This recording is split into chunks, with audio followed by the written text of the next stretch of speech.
Very important. This is my research. When Alorista was writing this way, perhaps he thought that he had discovered something, and I won't speak for him, but I'll speak for myself. I thought it was pretty original. It turns out that it isn't original. It isn't original. Back in Spain, boy, in the 11th century, here's a very famous poet. He wrote lots of poems. You can go to, you can Google him, or you go to the library. He's at a Penguin anthology. Yehuda Halevi. He was a Jewish Hispanic poet. Okay, era judío hispano, and he combined Hebrew, el hebreo, Romanized with the Spanish of the period of the 11th century. It's not called Spanish yet, it's a proto-Spanish. It's just developing out of Latin, okay? Se llama proto-español. No es español. It's proto-español. It's just developing out of Latin, okay? So there's the modern translation of what he's writing. He did lots of these little 4 quatrains, no? Underneath that is a poem written by Anonymous. It's a very long poem on love, and the lover responds, so there's another responsio. After the Normans, the Norman invasion of England, the French invasion of England, French becomes the language of the court. And Chaucer even wrote some poems in French. So here's a poet who knows medieval French in the 14th century, knows medieval French, 14th or 15th? Yeah, 15th century, 1400s. And he knows medieval English, and then he throws in some Latin as well. So it's a trilingual poem, okay? So what am I saying? I'm saying that whenever 2 cultures live side by side, cuando conviven, they live side by side, especially the writers, especially poets, like to play with both languages, which is what Chicanos did, right? They move in and out of 2 cultures every day, out of 2 languages every day. With the coming of the Spaniards to this side of the world, when they crossed the Atlantic, here we have Hernando Alvarado Tesosomoc. The year is 1598. The Spaniards conquered Mexico in 1521. So several decades have gone by, and here's a gentleman who writes this vignette, who already knows, he's probably Catholic, he's been converted to Catholicism, and he knows Spanish. And for some reason or other, we don't know why, he uses Aztec words.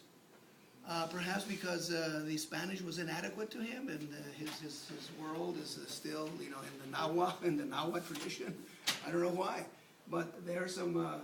It's a bilingual text. Same thing in Peru, no, Quechua and Spanish. And here you have this very famous historian, Felipe Huaman Poma de Ayala, very famous historian from Peru, no, who was indigenous. He sabía las dos lenguas. He knew both languages.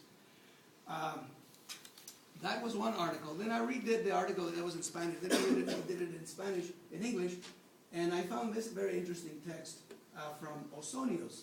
Boy, the year he was born in 310, more or less, circa 395. He's from southern France, from Bordeaux. He was born in Bordeaux. As far as we know, there was no Greek colony in France at that time. He simply knew classical Greek and classical Latin. And so he's trying to show off that he can play with both languages. And you have a translation, and it says, to Axius, worthy participant in Hellenic poesy and Roman song, I, Ausonius, send playful greeting in a medley of the 2 tongues. And when I read that, the medley of the 2 tongues, I said, that's what we were doing. Medleys of the 2 tongues, no? Melodías.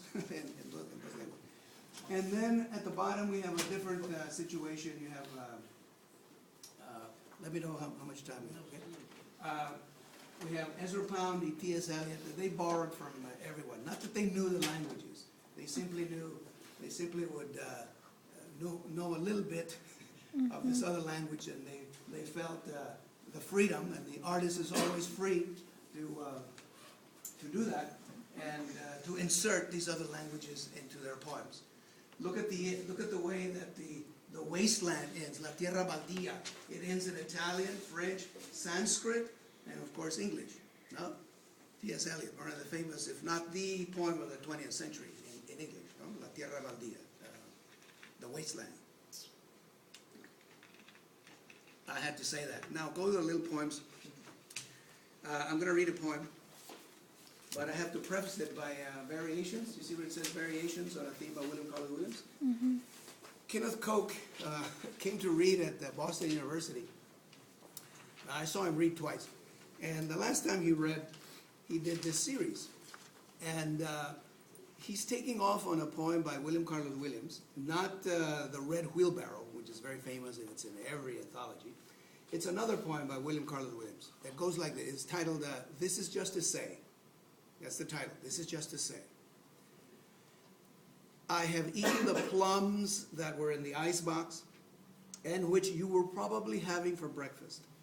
Forgive me, they were delicious, so cold, so sweet.